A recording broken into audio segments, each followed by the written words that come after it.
अगर तुम्हें backend development में इंटरेस्ट है, तो इन 3 चीज़ों के अलावा भी तुम्हें बहुत कुछ पढ़ना पड़ेगा।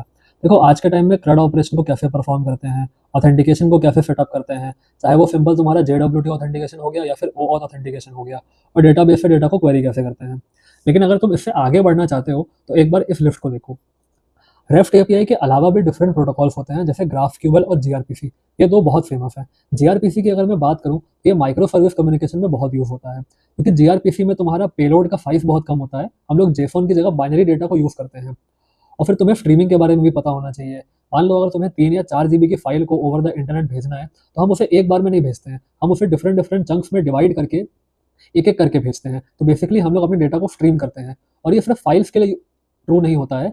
बहुत सारे टेक्स्ट डेटा भी, अगर बहुत सारा टेक्स्ट डेटा हमें भेजना है, तो वहाँ पर भी हम स्ट्रीमिंग का यूज़ करते हैं। एडवांस डेटाबेस क्वेरीज़ कैसे होती हैं, जैसे मोंगोडीबी एग्रीगेशन पाइपलाइन क्या होती है, एसक्यूएल में जॉइन्स क्या होता है, तुम इन सबको भी एक्सप्लोर कर सकते हो।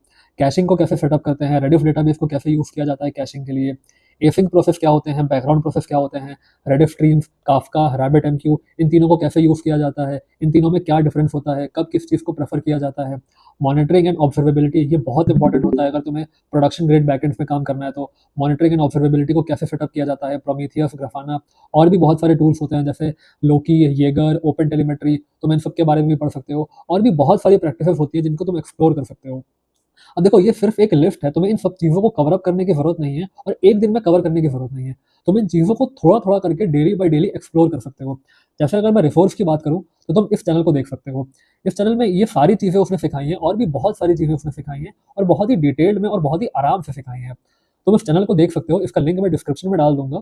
और इसने ऐसा एक्सप्लेन करी है कि तुम्हें अगर पहले कभी नहीं पता है, जैसे इलास्टिक सर्च हो गया, इलास्टिक सर्च भी बहुत इंपॉर्टेंट होता है, फॉल्ट टॉलरेंट भी बहुत इंपॉर्टेंट होता है। तुम इन सब चीज़ों को थोड़ा-थोड़ा करके एक्सप्लोर कर सकते हो, और बहुत ही अच्छे बैकएंड डेवलपर बन सकते हो।